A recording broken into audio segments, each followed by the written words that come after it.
Hey guys, I had someone ask me how to make builds more interesting. Today I'm just going to show you a few effects that you can use. Pretty easy to use, pretty simple. Virtually there's thousands of ways you can make builds more interesting with risers, sweeps, stuff like that. But I'm going to show you what I did with my song for J. Jacob called Pinnacle, my remix.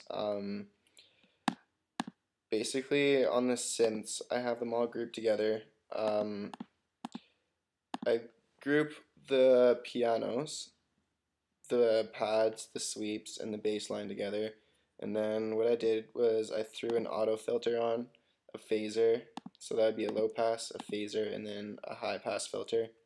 I got that backwards, but I'll show you what I'm talking about first, and then I'll show you how to use it. So, yes.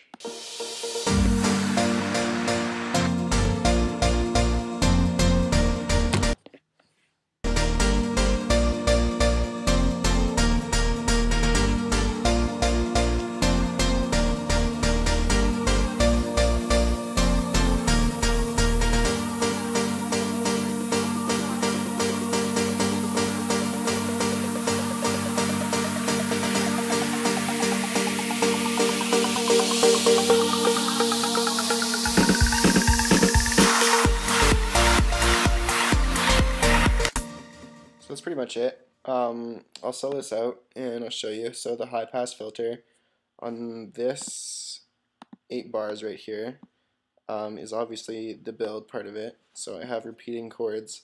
This auto filter is gonna, what a high pass auto filter is, it brings in the high frequencies first and then eventually the lows. So I'll solo this out, show you what I'm talking about. What I did was just automated it.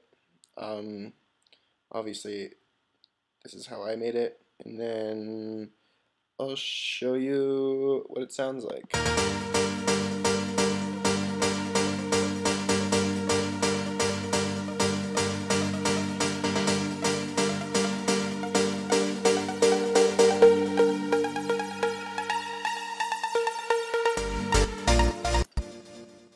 So that's pretty much it.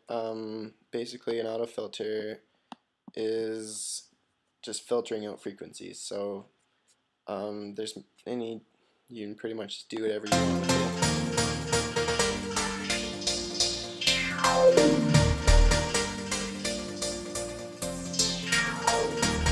it. Or a low pass filter, you frequency out the high filters.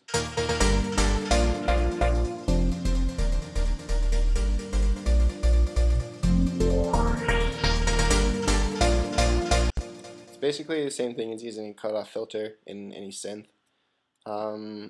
Second effect that I use that I want to show you is called a phaser. It's not really like a flanger, but it's almost the same thing. Obviously it's automated for when I want to use it. I think I used it on the first drop. Yeah, right here. So I'll show you what it sounds like first, and I'll show you how to use it.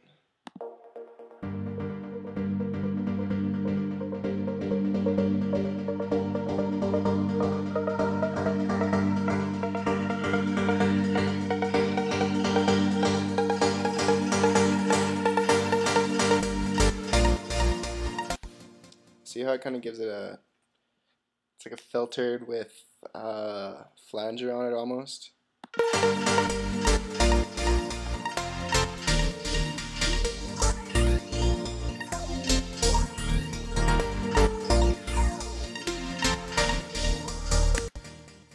That's kind of a cool effect. I use it quite a bit actually. Another thing, obviously one of the most important things of a build is finding good sounding sweeps. What a lot of people like to do is find them in vengeance samples. Obviously you can tell from my whole song that I probably have chosen over 20 different sweeps. And then I also make my own in Silent. And I find that a really good effect is to use a white filter sweep, and then when the drop kicks, side chain it to the kick, so it gives it this sound.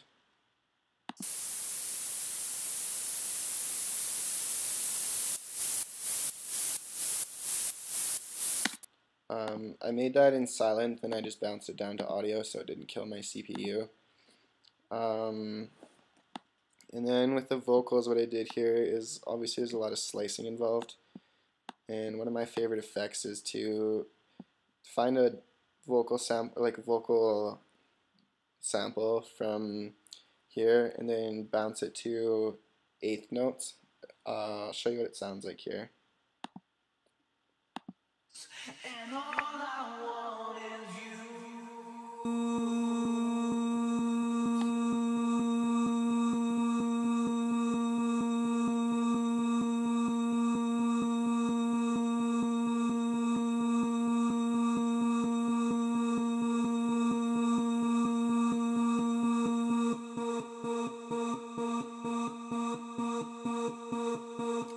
I feel like it gives a good effect to the sound when the drop kicks, or when the kick drops.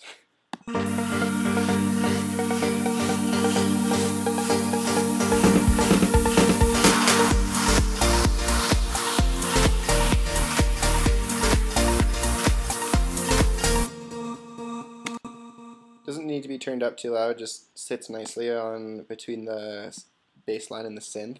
I feel that gives it an extra effect. Basically, that's what I did for this song, but there's so many different effects that you can use. Some ones that I like are obviously the auto filter. I like using auto pattern. I have that on the vocals. Chorus I showed you. Filter delays, flangers. Filters are always nice. Delay is always good. And of course reverb is pretty much the most popular one, especially if you're making a big room house like this. And that's pretty much it. Thanks for watching my tutorial. Check out my Facebook page if you have any other tutorials you want me to do. Just send me an inbox message or something. And yeah, I hope this kind of helped. And thanks for watching.